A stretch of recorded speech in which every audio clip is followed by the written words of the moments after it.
di luar sana itu banyak ajakan. Di antara anak-anak kita ini ada yang nggak bisa hadir karena orang tuanya ngajaknya ke tempat-tempat yang lain.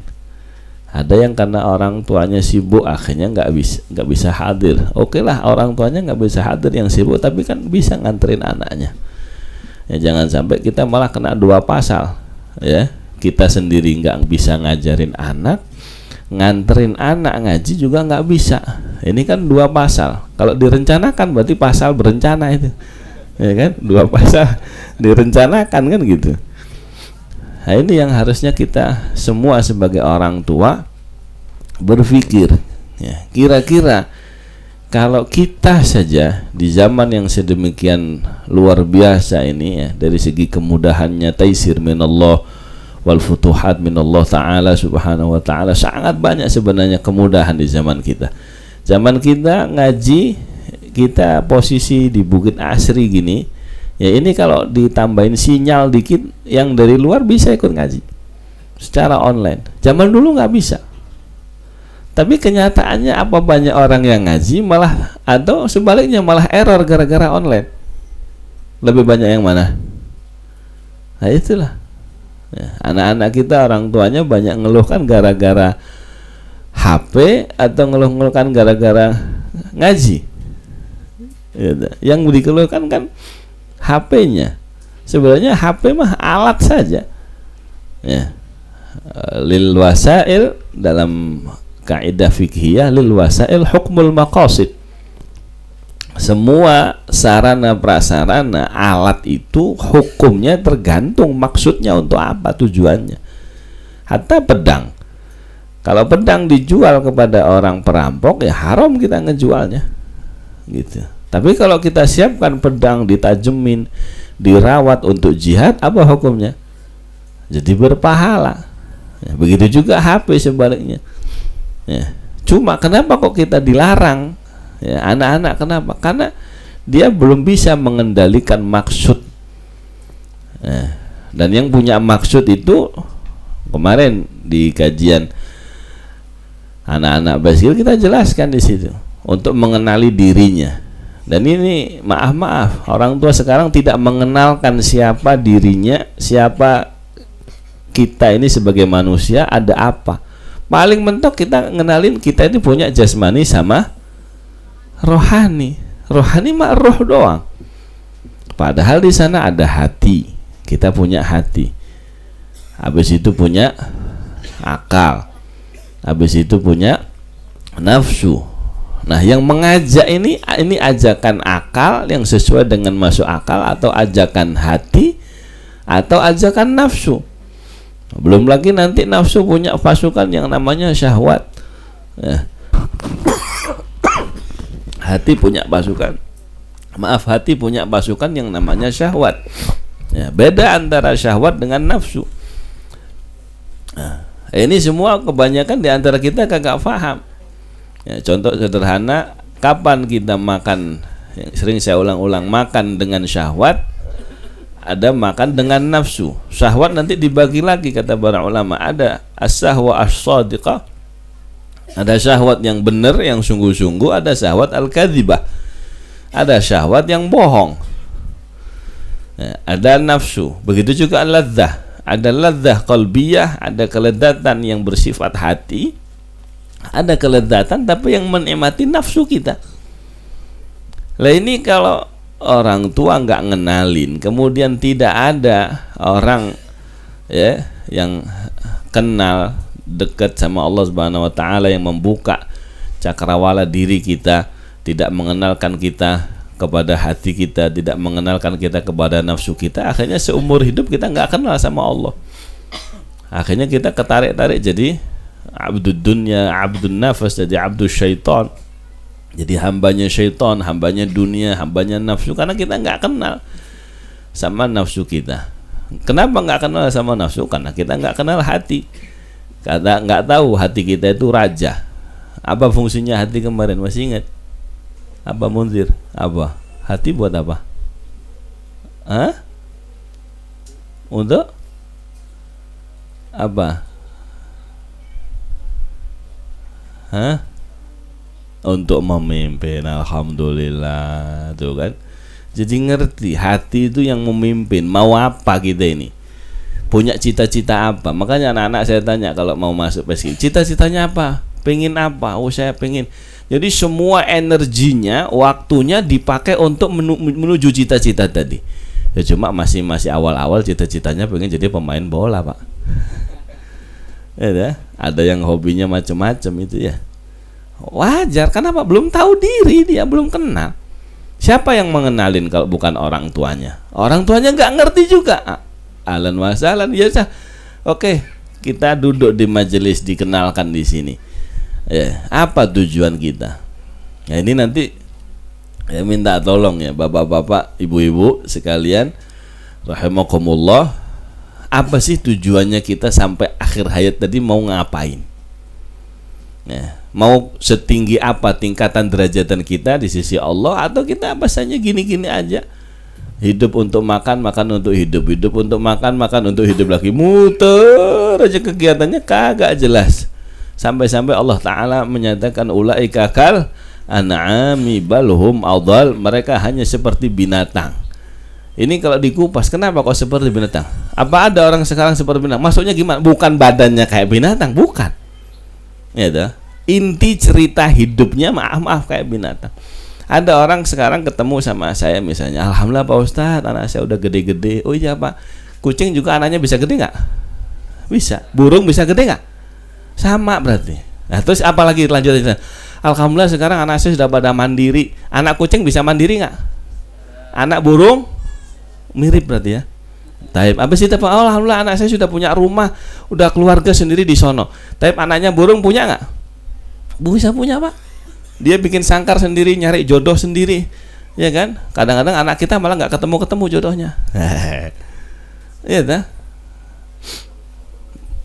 Anak burung punya rumah nggak? Punya sangkar nggak? Punya. Punya keluarga, bisa bikin keluarga. Kita cuma sampai mentok segitu, udah bisa ngawinin anak, udah beres gitu. Kata ulaika kal an'am, itu kayak binatang kata Allah.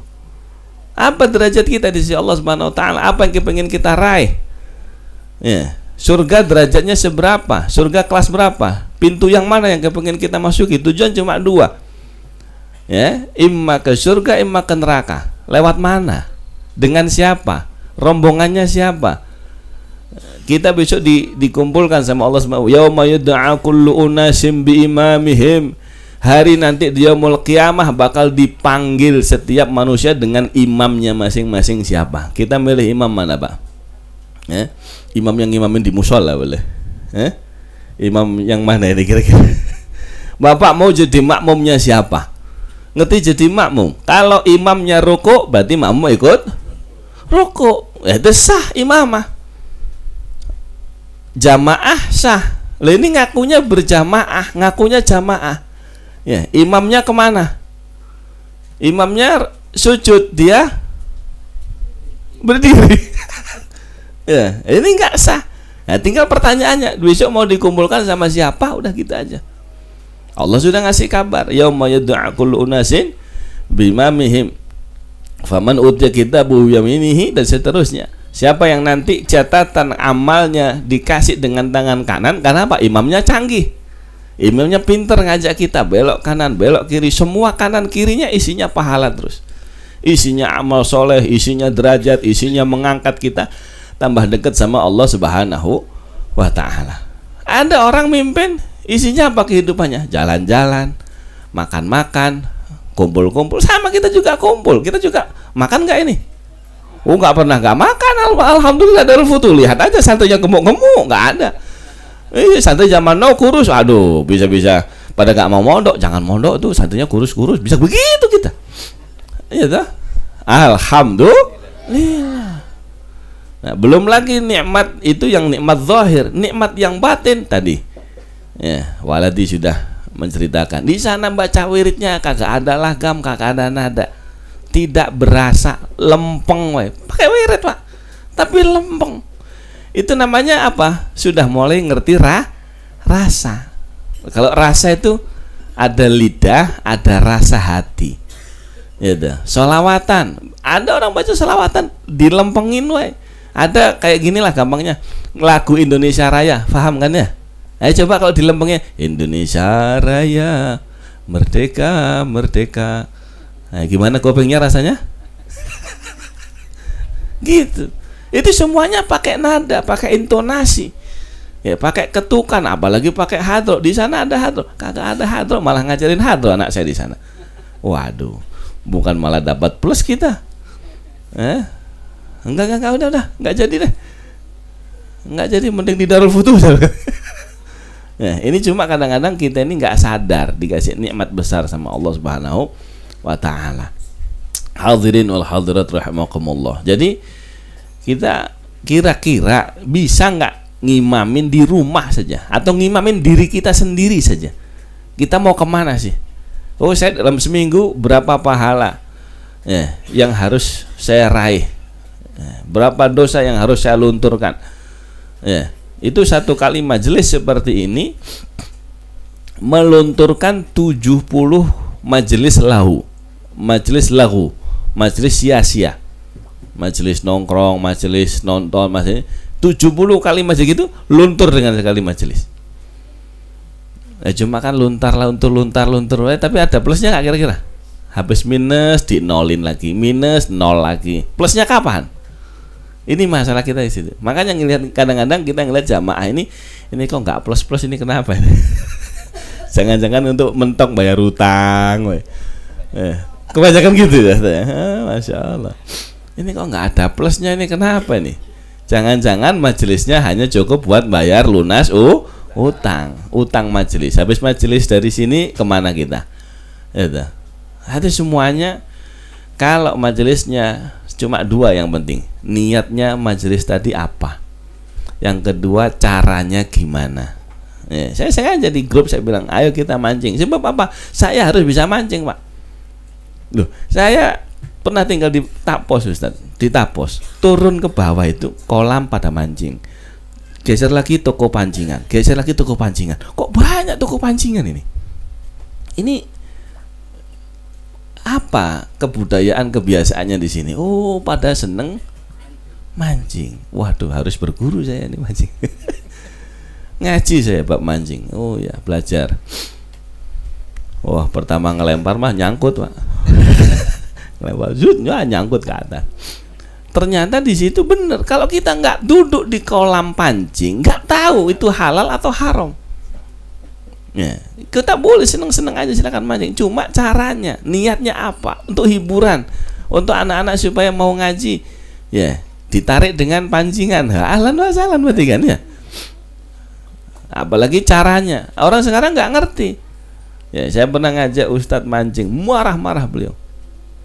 Nggak boleh. Wow. Orang sekarang kan mancing kan beli ikan dulu, ditimbang 5 kilo, 10 kilo, diceburin ke kolam. Habis itu dipancingin. Dapatnya 2 kilo, yang 8 kilo boleh diserok lagi nggak? Nggak bisa, milik kolam katanya. Loh, ini mah judi atau kalau begitu? Itu yang haram. Yang benar itu mancing udah dapat ditimbang gitu loh. Ditimbang dapat berapa kilo baru dibayar. Jadi kita hiburan, harganya lebih mahal nggak apa-apa kan ada hiburannya tadi. Gitu. Ini masalah aget ini orang kalau nggak ngerti, masya Allah. Akhirnya setiap hari duduk nongkrong, ada lagi bapak-bapak udah sepuh, masya Allah. Dapat berapa, Mbah? Belum dapat. Masya Allah. Semangat amat itu. Gitu. Ya jadi ini kita sebagai yang mendapatkan tugas harus ngerti kebiasaan masyarakat, kesenangan. Kalau kita nggak bisa mengajak mereka, mendekati mereka pelan-pelan dengan dunianya mereka, kasihan gitu deh. Nah, bila perlu kita siapin sarananya supaya umat ini punya hiburan yang halal, yang niatnya habis mancing, habis itu ngaji bareng, dibakar, kan enak kalau gitu ya. Hadirin wal hadirat rahimakumullah. Alhamdulillah kita di Darul Futuh banyak program berkelas sebagaimana yang disabdakan oleh Nabi kita Muhammad sallallahu alaihi wasallam. Nabi kita memerintahkan supaya kita punya tujuan paling tinggi, kun aliman, jadilah kalian orang alim. Apa kriterianya orang alim ini? Ya, ada kriterianya. Nanti ada istilah ustadz, ada istilah kiai, di atasnya kiai ada mama ajengan mungkin kalau di sini ya kan, di atasnya mama ajengan. Nanti apalagi kalau di Jawa Timur ada kiai khos, ada mbah yai, ada ulama dan sebagainya. Ini semuanya dalam rangka apa? Perintah dari Nabi, kun aliman. Kira-kira umur berapa kita jadi orang alim ini? Ada yang punya kemauan ke sana nggak?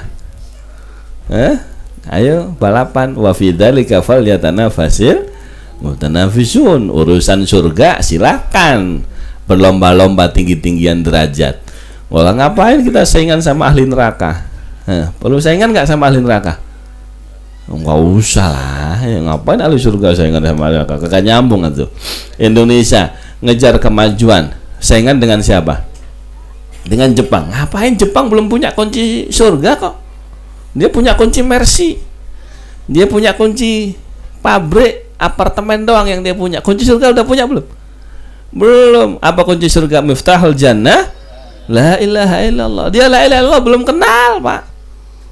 Jepang harus berguru ke Indonesia. Begitu. Tujuannya kemana? Ke surga. Kalau dia tahu tujuan nggak? Kagak tahu. Belum ada yang kenalin bahwa nanti orang hidup bakal mati. Setelah kematian belum tentu selesai, belum beres. Justru itu awal dari segala sesuatunya, awal dari segala kebahagiaan atau awal dari segala bencana. Walaikumsalam.